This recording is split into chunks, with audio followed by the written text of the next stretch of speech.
मियाने आशिको माशक चरमजीस्त मियाने आशिको माशुक से रमजीस्त किरामन कातिबीरा हम खबर नीस्त।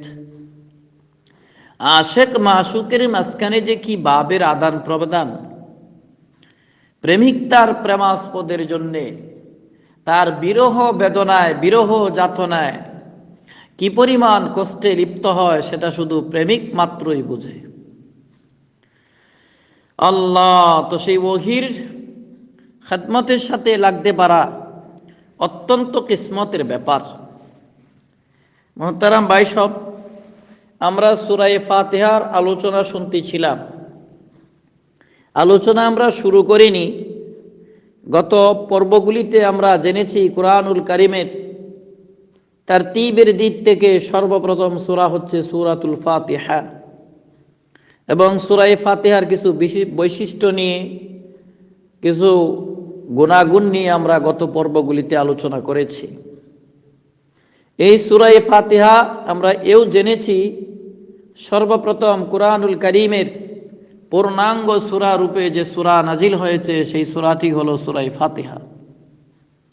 এছাড়া সর্বপ্রথম ওহী হিসাবে আল্লাহ রাসূল সাল্লাল্লাহু আলাইহি সাল্লামের কাছে এসেছিল সূরা আলাকের প্রথম 5টি আয়াত।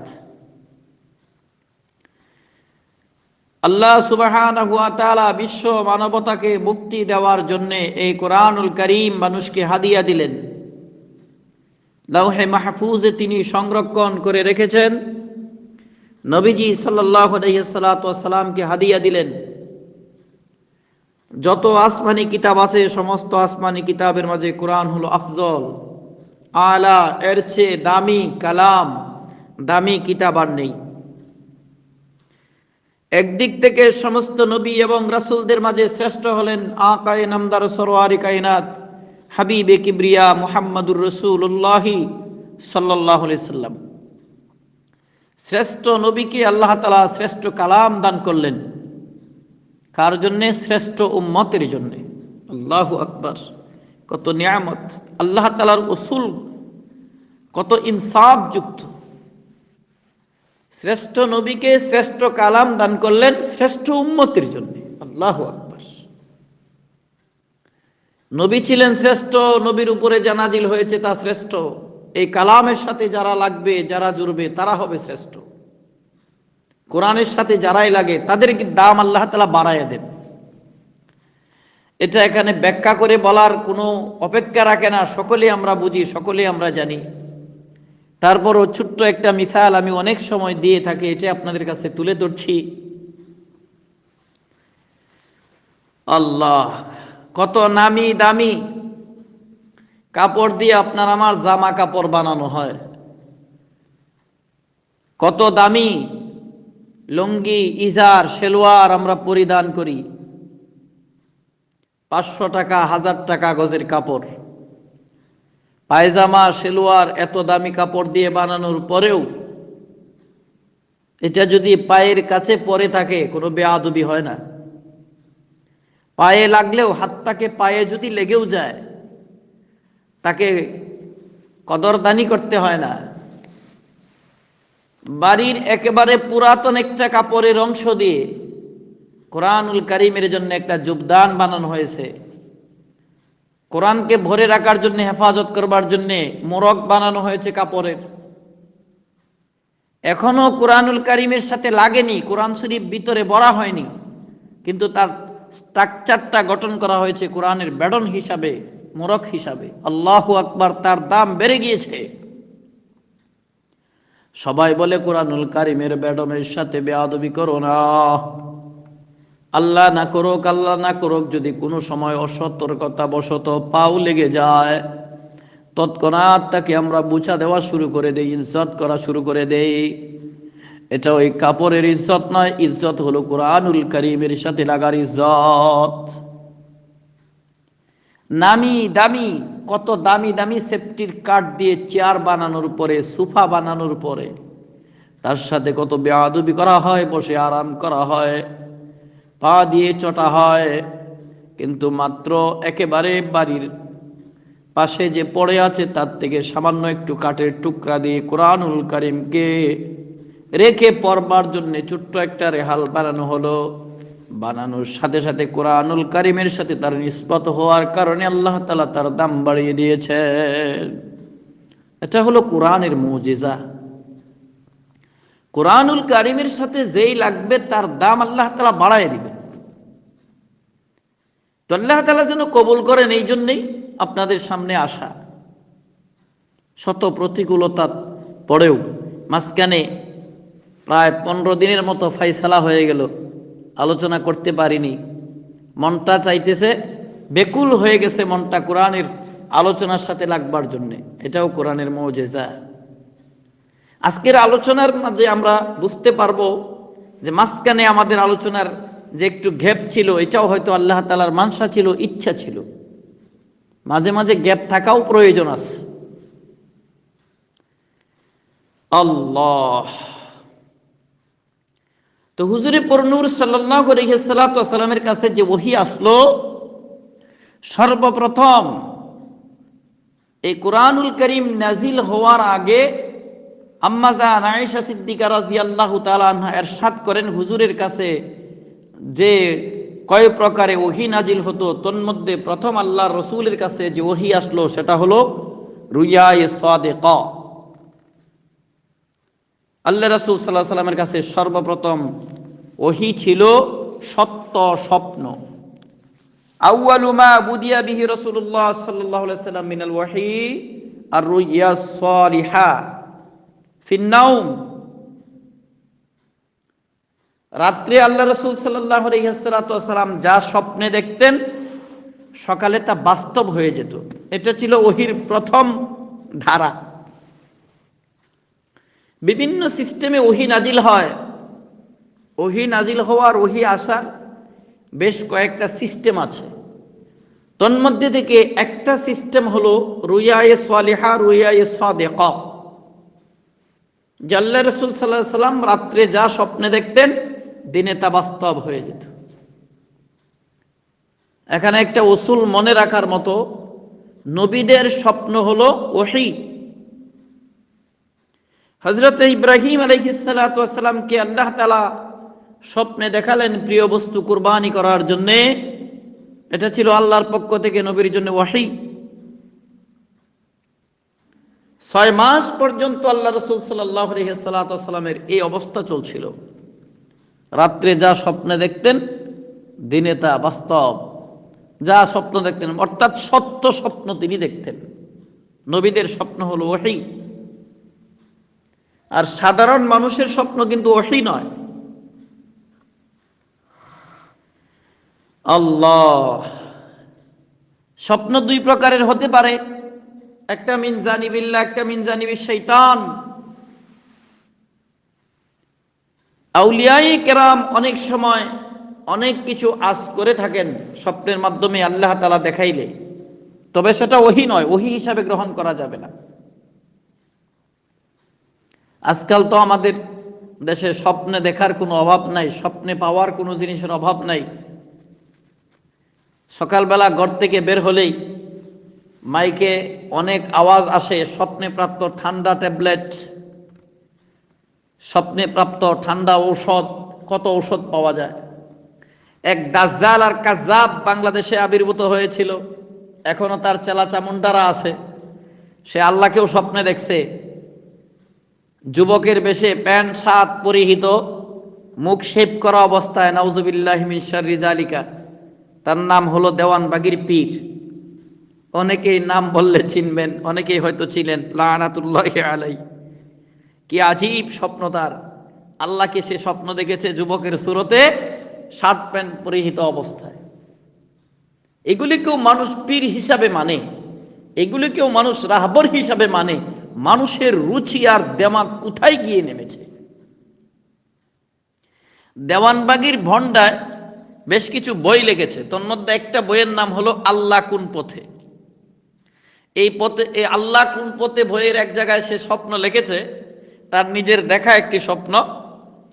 তার বইয়ে সে যেভাবে লিখেছে যে, আমি একদিন হাঁটতেছিলাম, হাঁটতে হাঁটতে গিয়ে দেখলাম ডাস্টবিনের কাছে একটা লাশ পড়ে আছে পূর্ব পশ্চিমে উলঙ্গ অবস্থায়, নাউজুবিল্লাহ।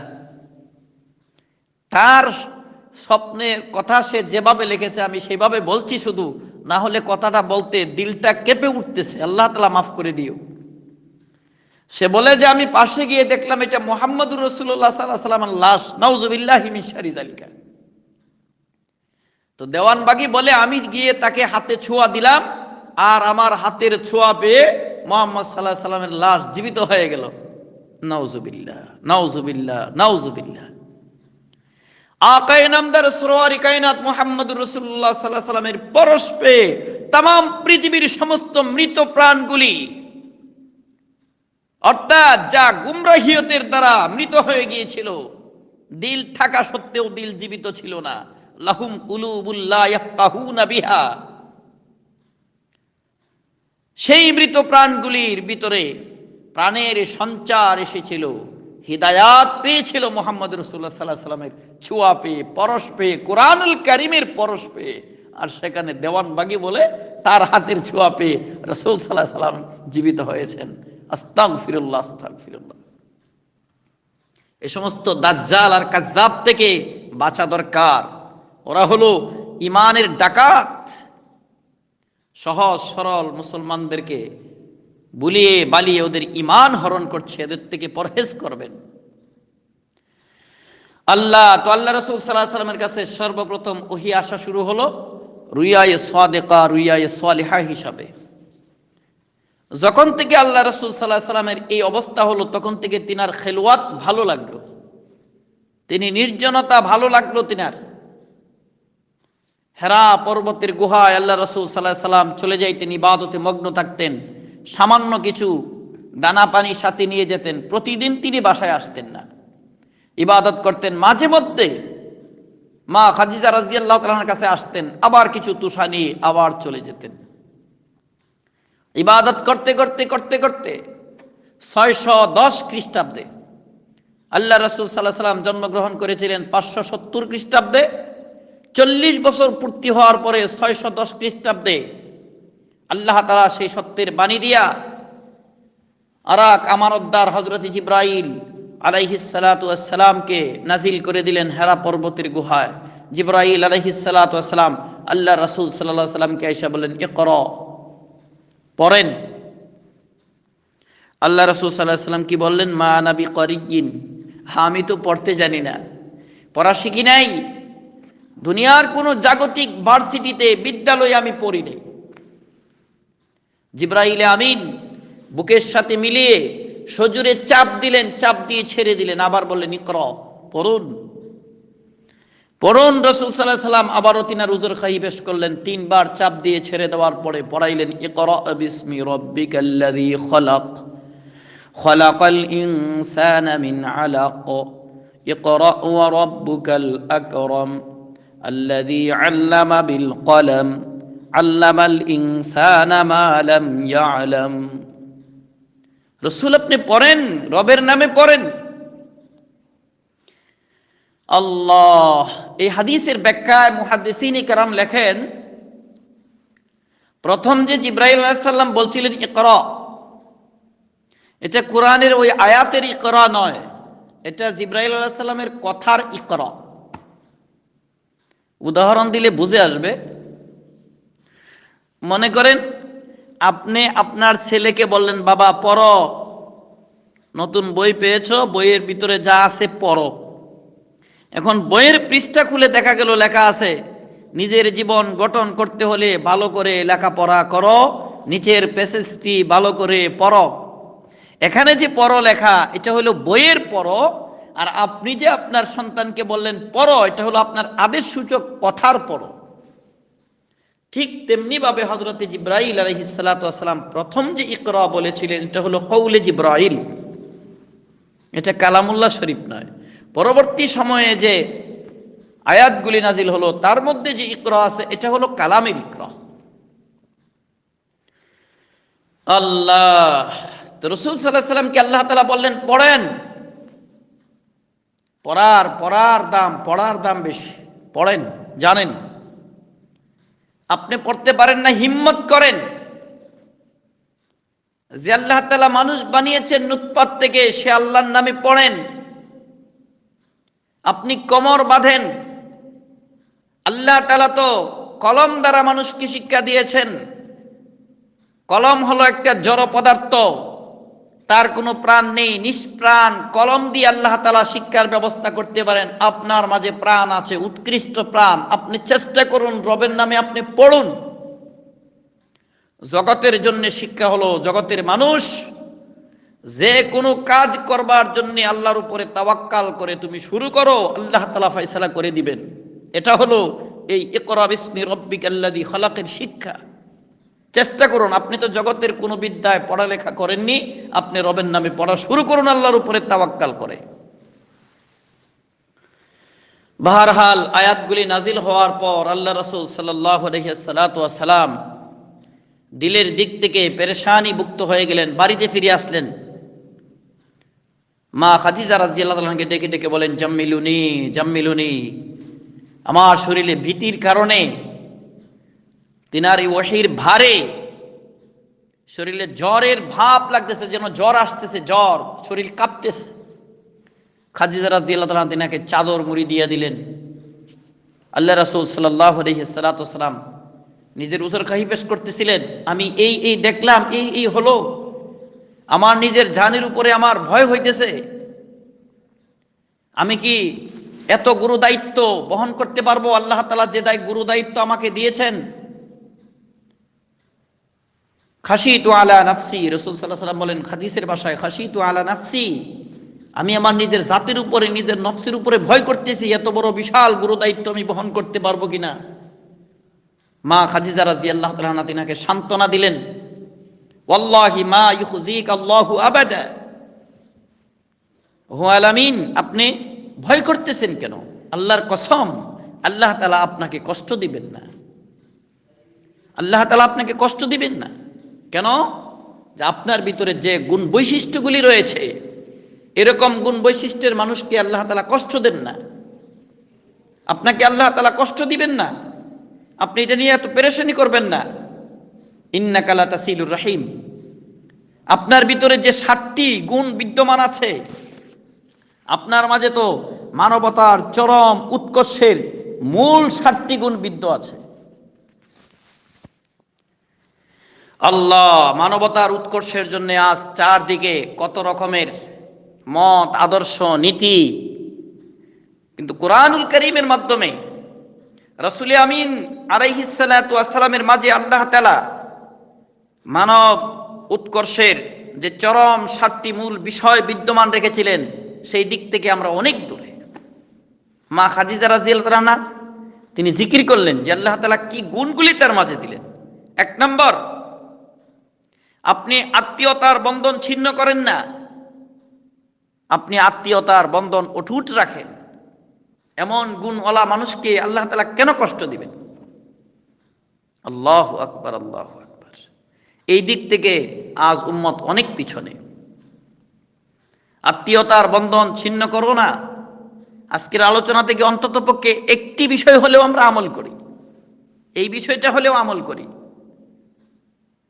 দূরাত্মীয় তো ঠিক, রাসূল আকরাম সাল্লাল্লাহু আলাইহি ওয়াসাল্লাম নিকট আত্মীয়, দূর আত্মীয়, সমস্ত আত্মীয়র সাথে বন্ধন অটুট রেখেছেন।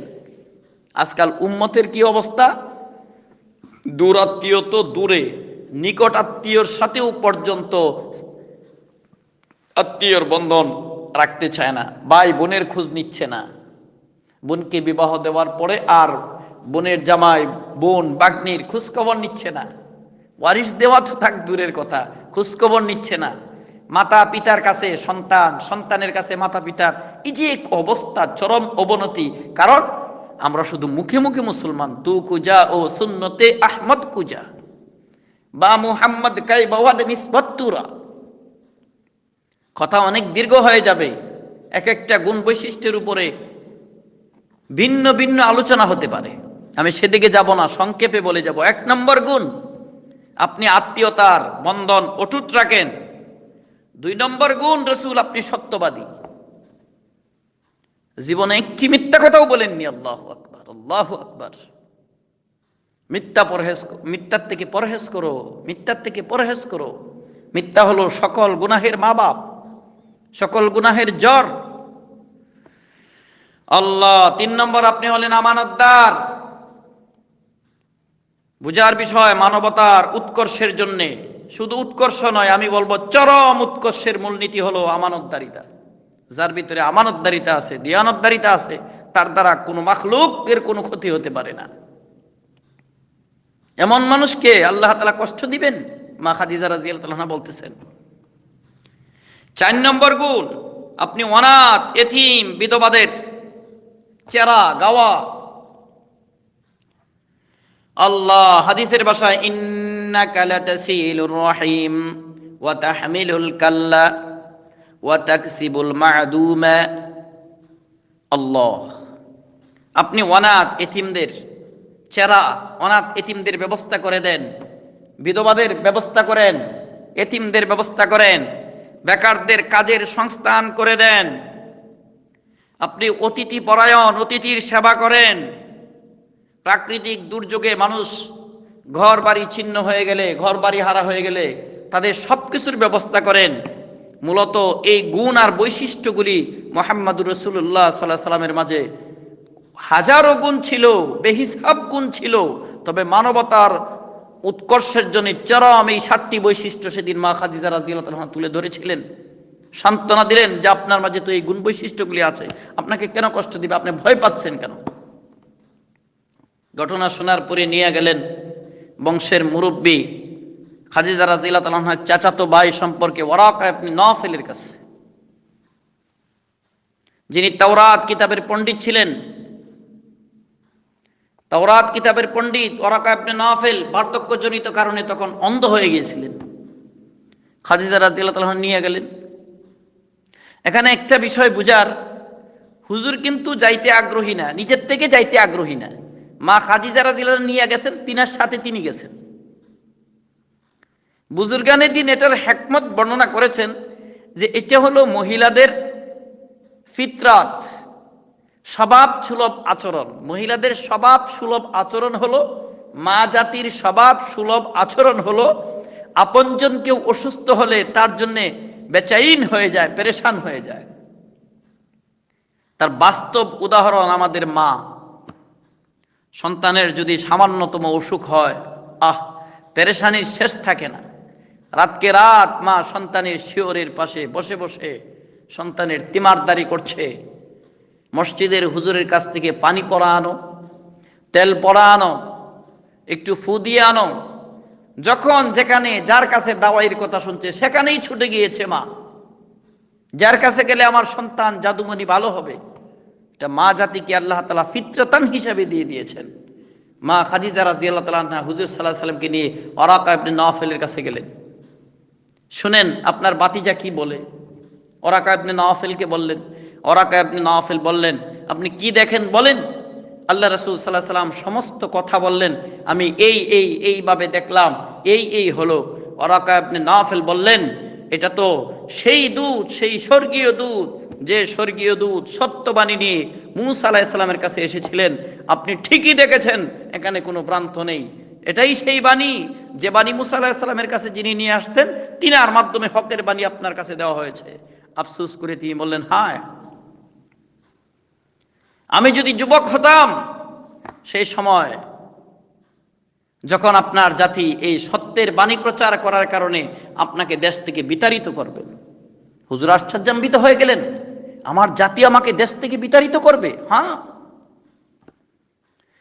আল্লাহ দিনের জন্য ঘর বাড়ি ছেড়ে আল্লাহ রাসূল সাল্লাল্লাহু আলাইহি ওয়াসাল্লাম হিজরত পর্যন্ত করেছেন, আমাদের কারো অজানা নয়।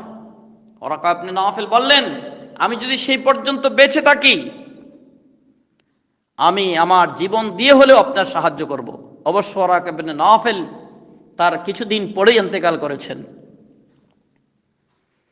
আল্লাহ রাসূল সাল্লাল্লাহু আলাইহি ওয়াসাল্লাম পরবর্তী পর্যায়ে এই 5টি আয়াত নাজিল হওয়ার পরে কিছুদিন পর্যন্ত ওহী বন্ধ ছিল। পরিভাষায় এটাকে ফিতরাতে ওহী বলা হয়। স্বাভাবিকভাবে বলা হয় 6 মাস পর্যন্ত ওহী বন্ধ ছিল। কোনো কোনো কিতাবে 3 বছরের কথা পাওয়া যায়। বাহরহাল আমি সংখ্যার দিন তায়িন করছি না, কিছুদিন ওহী বন্ধ ছিল। তারপরে আবার ওহী আসা শুরু হলো। ওহী বন্ধ থাকার পিছনে, ফিতরাতে ওহীর পেছনে হিকমত বর্ণনা করেছেন বুজুর্গানে দিন। আল্লাহ রাসূল সাল্লাল্লাহু আলাইহি ওয়াসাল্লামের কাছে এই যে প্রথম ওহী এসেছে, এই ভার যেন আল্লাহ রাসূল আস্তে আস্তে তিনার সাথে সহনশীল হয়ে যায়, আর তিনি যেন এটার জন্য আকাঙ্ক্ষা হইতে থাকেন, সেই মাবুদে, সেই রফিকে আলার বাণী শুনবার জন্য দিলের যেন তিনার টান হইতে থাকে। জুর গিব্বান তাজদাদ হুব্বান, যেন তার প্রতি মহব্বত বেড়ে যায়। এই জন্যে আল্লাহ পাক ওহী বন্ধ রেখেছিলেন। আল্লাহ রাসূল সাল্লাল্লাহু আলাইহি ওয়াসাল্লাম সেই প্রেমাস্পদের সাথে মিলনের যে সূত্র, রফিকে আলার সাথে মিলনের যে মহাসূত্র, মহা সেতু বন্ধন ওহী, তার জন্য তিনি আকাঙ্ক্ষায় ছিলেন। মাঝে মধ্যে হেরা পর্বতে উঠতেন, এক এক সময় মনে হতো হায় কি করি কি করি। আল্লাহ পাক মাঝে মাঝে ডাক দিয়া তিনার আকাঙ্ক্ষা আরো বাড়াইয়া দিতেন, ইয়া মুহাম্মদ ইন্নাকা লা রাসূলুল্লাহ, আপনি বেচাইন হচ্ছেন কেন, আপনি আল্লাহর রাসূল। আল্লাহু আকবার, আল্লাহু আকবার। আল্লাহ তারপর থেকে আবার আয়াত নাজিল হইল, ইয়া আইয়ুহাল মুদ্দাসসির কুম। ধারাবাহিকভাবে এরপরে আর ফিতরতে ওহী নেই, ধারাবাহিকভাবে যখন যা প্রয়োজন ছিল, কখনো একটি আয়াত, কখনো একটি সূরাত, যখন যা প্রয়োজন মনে করেছেন আল্লাহ তাআলা নাজিল করেছেন। তার মধ্যে সর্বপ্রথম পূর্ণাঙ্গ সূরা হিসাবে যে সূরাটি নাজিল হয়েছিল সেটি হলো আমাদের এই সূরা ফাতিহা। আজকে এই পর্যন্ত আলোচনা হলো আলহামদুলিল্লাহি রাব্বিল আলামিন আর রহমানির রহিম মালিকি ইয়াউমিদ্দিন ইয়্যাকা না'বুদু ওয়া ইয়্যাকা নাস্তাঈন ইহদিনাস সিরাতাল মুস্তাকিম সিরাতাল লাযীনা আন'আমতা আলাইহিম গায়রিল মাগদুবি আলাইহিম ওয়ালাদ-দাল্লিন আমিন। এই ৭টি আয়াত পূর্ণাঙ্গ রূপে নাজিল হয়েছে। আরো একটি কথা জেনে আসছে বলে দেই, যে আল্লাহ রাসূল সাল্লাল্লাহু আলাইহি ওয়াসাল্লামের কাছে যে ওহী আসতো, সেই পদ্ধতিগুলির মধ্যে থেকে আরেকটা পদ্ধতি হলো মিসলু সালসালাতিল জারস, ঘন্টার ধ্বনির ন্যায় আওয়াজ। একটা হলো সত্য স্বপ্ন, আর একটা হলো ঘন্টা ধ্বনির ন্যায় আল্লাহ রাসূল সাল্লাল্লাহু আলাইহি ওয়াসাল্লামের কাছে ওহী নাজিল হতো। হুজুর বলেন যে এটা বেশি আমার জন্য কষ্টদার ছিল, কষ্টদায়ক ছিল। আম্মা জান আয়েশা সিদ্দিকা রাদিয়াল্লাহু তাআলা আনহা বর্ণনা করেন, আমি দেখেছি পৌষ মাঘ মাসের শীতে আল্লাহ রাসূল সাল্লাল্লাহু আলাইহি ওয়াসাল্লামের কাছে কনকনে শীতের সময় ওহী নাজিল হলে মোবারক ললাটে মুক্তুর দানার মতো ঘামগুলি চকচক চকচক করত, শরীর ঘর্মাক্ত হয়ে যেত, এত ওজন ওহী, এত ভারী ওহী। আল্লাহু আকবার, আল্লাহু আকবার। তো এটা আল্লাহ রাসূল সাল্লাল্লাহু আলাইহি ওয়াসাল্লামের কাছে বেশি সিদ্ধতির ছিল। সাহাবায়ে কেরাম বর্ণনা করেন যে আমরা কোন সময় আওয়াজটা শুনেছি পর্যন্ত, মৌমাছির ঝাঁক উড়ে গেলে যেমন একটা গুনগুন গুনগুন গুনগুন আওয়াজ শোনা যায়, এরকম আমরা শুনতাম। আর কোন সময় সরাসরি ফেরেশতা আসতেন মানব আকৃতিতে, এটাও ওহী নাজিলের একটা পদ্ধতি। যখন মানব আকৃতিতে আসতেন জিবরাইল আমিন, তখন আল্লাহ রাসূল সাল্লাল্লাহু আলাইহি ওয়াসাল্লামের একজন প্রিয় সাহাবী দাহিয়ায়ে কলবি রাদিয়াল্লাহু তাআলা আনহুর সুরতে আসতেন। আল্লাহ তো এই ওহীর ধারক বাহক মুহাম্মদুর রাসূলুল্লাহ সাল্লাল্লাহু আলাইহি ওয়াসাল্লাম আমাদের মাঝে 30 পারা কোরআনুল কারীম রেখে গিয়েছেন। তিনি ঘোষণা করে গিয়েছেন, তারাকতু ফীকুম আমরাইন লান তাদিল্লু মা তামাসসাকতুম বিহিমা কিতাবাল্লাহ ওয়া সুন্নাত রাসূলিহি আও কামা ক্বালা আলাইহিস সালাতু ওয়াস সালাম। ও দুনিয়ার উম্মত, দুনিয়ার মানুষ, আমি রাসূল তোমাদের মাঝে দুইটা জিনিস রেখে গেলাম, একটা আল্লাহর কালাম আর একটা আমি রাসূল সাল্লাল্লাহু আলাইহি ওয়াসাল্লামের আদর্শ। এই দুইটাকে আঁকড়ে ধরো, পথভ্রষ্ট হবে না। সেই কোরআনুল কারীমের আলোচনায় আজকে যতটুকু আলোচনা হয়েছে, আল্লাহ তাআলা ভুল থাকলে মাফ করে দেন। আমলের বিষয়গুলো আমাদের সকলকে আমল করার তৌফিক দান করেন। অলরেডি 35 মিনিটের মতো আলোচনা হয়ে গিয়েছে। সকলে আমার জন্য দোয়া করবেন, আল্লাহ তাআলা যদি তৌফিক দান করেন আগামী আলোচনা থেকে ইনশাআল্লাহ আমরা আস্তে আস্তে সূরা ফাতিহার দিকে প্রবেশ করার চেষ্টা করব। সে পর্যন্ত সকলে ভালো থাকবেন। আলোচনাটি ইনশাআল্লাহ যদি আপনার কাছে ভালো লেগে থাকে আপনার ভাই বন্ধুদেরকে জানাবেন, শোনাবেন, আর আমাদের আল মদিনায় এই সাপ্তাহিক আলোচনাটির কথা বলবেন এবং আপনি নিজেও আল মদিনার সাথে থাকবেন, বন্ধুকে আল মদিনায় আসবার জন্য দাওয়াত করবেন। আল্লাহ তাআলা দ্বীনের জন্য আমাদের এই মেহনতকে কবুল করুন, আমিন। আসসালামু আলাইকুম ওয়া রাহমাতুল্লাহি ওয়া বারাকাতুহু। এতক্ষণ আপনাদের পাশে ছিলাম বাংলাদেশ নেত্রকোনা সুসং দুর্গাপুর থেকে অদম আনোয়ার হুসাইন। সুবহানাল্লাহি ওয়া বিহামদিহি, সুবহানাকাল্লাহুম্মা ওয়া বিহামদিকা, আশহাদু আল্লা ইলাহা ইল্লা আনতা আস্তাগফিরুকা ওয়া আতুবু ইলাইক।